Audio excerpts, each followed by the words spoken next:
Recently, my Sonic meets Lightning McQueen in Sonic X animation has been blowing up and reached 5 million views on YouTube Shorts. And a lot of people in the comments think it was made with AI. Is it true? Well, break's over. Time to go again. Welcome back to Rama My channel. Today, I want to show you the process of bringing Lightning McQueen into the Sonic X anime, as well as showing you the final animation result at the end of this video. If you keep watching, maybe you find out if it's made with AI or not. So please stay and see for yourself. Huh? Wait, are those cops? One night in May 2024, I was rewatching the first episode of Sonic X. When I noticed the colors of Sam Speed's car, I immediately thought of Lightning McQueen, and I said to myself, imagine if Lightning McQueen was in Sonic X instead of Sam Speed. I think that would be cool and funny if someone can animate it.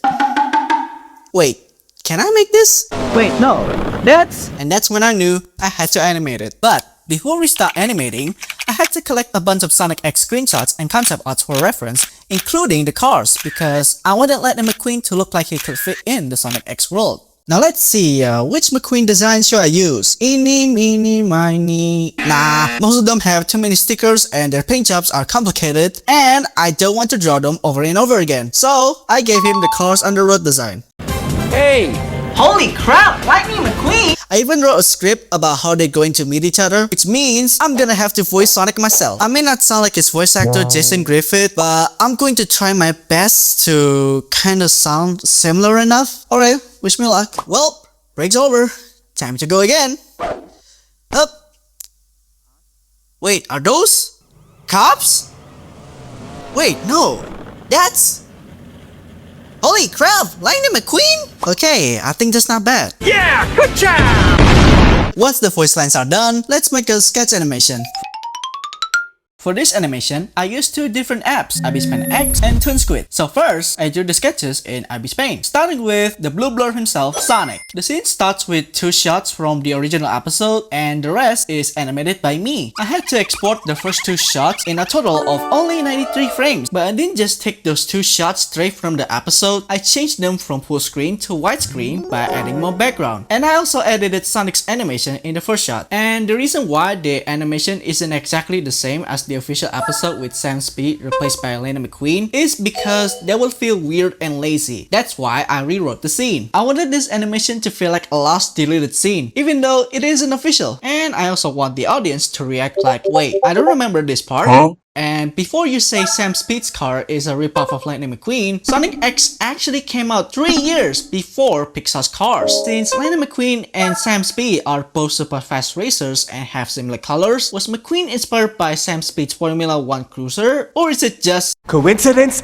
I think not! Anyway, in this shot, Sonic was drawn in 3 key drawings. In the first key drawing, he tries to look closer with his hand above his eyes, and then in the second key drawing, he blinks while putting his hand down. This one's more like a transition pose before his big reaction. And finally, in the third key drawing, he opens his eyes wide and makes a surprised expression when he sees Lightning McQueen. Now in the next shot, he was drawn again in 3 key drawings. He suddenly pops into frame from the right with big wide eyes, open mouth, kinda similar to One Piece style expression, and his body leans forward as a reaction pose when he sees McQueen. Then he turns toward the camera and finally points his finger at McQueen with a big shock expression. Yes, this is the shot where he meets McQueen. Alright, the Sonic sketches are done. Next is Lightning McQueen! Now how do I sketch McQueen's poses like the way he does in the Cars movies?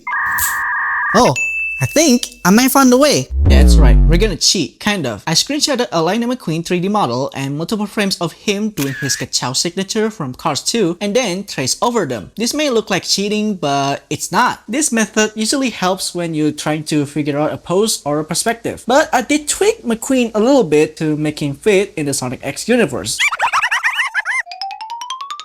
After all the sketches were done, I moved them to ToonSquid and added my Sonic voice lines there. Since I didn't voice McQueen because I definitely don't sound like him, I used one of his dialogue clips from the movies. Once everything was added, I synced the frames with the audio. Here's what it looks like so far.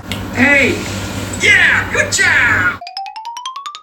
Okay, I think it looks good. Now let's go back to ibisPaint to draw the outlines, add colors, and make separate body parts for the character models, starting with Sonic. But before that, I drew some backgrounds that will be used later in the rest of the animation. It was kinda hard, but it was fun though. Alright, background's done. Let's continue. For this shot, I want the lighting to start far away and slowly get closer to Sonic's face. So there will probably be a few extra frames, maybe more than 3. Oh, and I also drew a few mouth shapes for lip sync later. And the next shot, this is where I'm gonna make some separate body parts for Sonic's model, so it'd be easier to animate later. Once Sonic is finished, I slightly blurred the frames and Sonic's model to make it more believable. Without the blur effect, I think it looks fake and too HD. Here's the comparison. Notice the difference? You might be wondering, why did I animate the frames first on ibisPaint X? Because ToonSquid didn't have blur effect at the time, so I blurred all the frames in ibisPaint X first, including the 2D models. Good news is, ToonSquid has the blur effect now. Alright, next up is Lightning McQueen. For McQueen, I basically used the colors from Sam Speed's car since they both have similar colors. And for his eyes, I used Tails' eye color since McQueen's eyes are blue like his. Okay, drawing McQueen's front view was easy, but drawing the frames where he jumps, turns, and does his signature move was an absolute nightmare.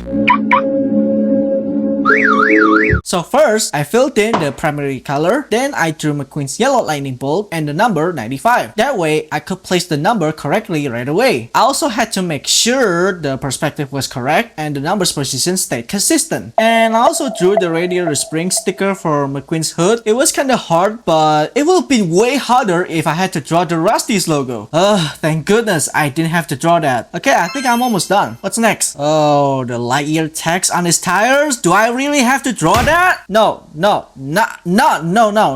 I am not doing that. And I'm not even sure if there are any cars with white leather tires in Sonic X. So I added white curved lines instead. Finally, Lightning McQueen is done. I already blurred the frames and the model too. I tried my best to make him look like how I think he looked in the anime. I also made his headlights actually light up, and yes, I know, he originally had headlight stickers before because he once said, "Well, you know, race cars don't need headlights because the track is always lit." But in the sequels, he uses real headlights and he also has them in the Cars on the Road design, which is another reason why I chose this design. Oh yeah, I forgot to mention, I added a little extra to McQueen's road trip design, his small lightning bolt stickers, because later when he does his iconic move, his lightning sticker creates this big ka-chow explosion effect like in the Rusty's commercial. Ka-chow! And that's what we're going to make next. To make this explosion effect, I had to draw at least 6 or 7 frames and make it as close to the original explosion effect as possible. I had to animate the ka-chow explosion effect in ibisPaint X because it has brushes like fireworks and stars that I need to make the explosion, while ToonSquid doesn't, unfortunately. Once the frames and character models were all done, I saved it as transparent PNG, moved to ToonSquid, rigged the character models, and animated them.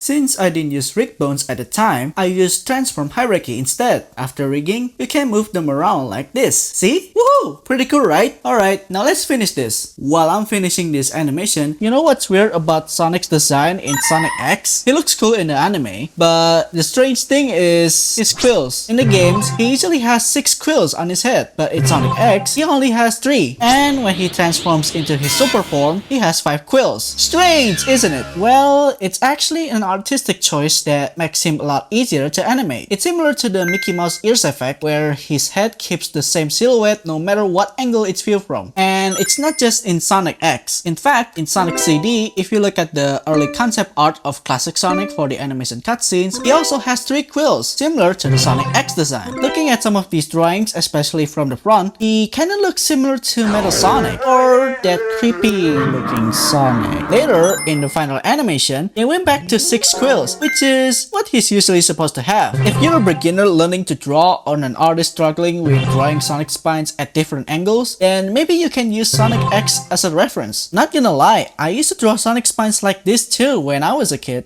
Holy crap, Lightning McQueen! Yeah, good job! Okay, Sonic's done. Next is Lightning McQueen. After animating Sonic, let's animate McQueen. Have you ever wondered what car Lightning McQueen actually is? Some people think that he's based on a Dodge Viper or the C6 Corvette. But there's already a Corvette named Jeff Corvette in Cars 2 and 3. Oh, hey, McQueen! When one for us old guys? Will do, Jeff. In early development of Pixar's Cars, the director John Lasseter originally wanted McQueen to be a true stock car, but they thought the design looked a bit boring. He said that due to aerodynamics, the shape of NASCAR cars is relatively flat and not very interesting. So, McQueen ended up being inspired by NASCAR and multiple cars. He has a bit of Lola T70 for his front, Ford GT40 for his rear, and 911 Carrera for his roofline. So McQueen is a NASCAR and Le Mans hybrid, which is pretty cool. There's another fun fact. In early concept art, McQueen's racing number was number 1, and later in the prototype version, it became 57 as a reference to John Lasseter's birth year 1957. And in the final movie, his number was changed to 95, referencing the year Pixar released its first film, Toy Story, in 1995. After finishing the animation, I added subtitles, sound effects, some music, and finally, export. The animation is done. I hope you enjoy the final result. Well, break's over. Time to do again. Huh? Huh? Wait, are those cops? Wait, no. That's... Hey! Holy crap! Lightning McQueen! Yeah! Good job! If you enjoyed this animation process, feel free to like, share, and subscribe to my channel. Thanks for watching, keep creating, and have fun!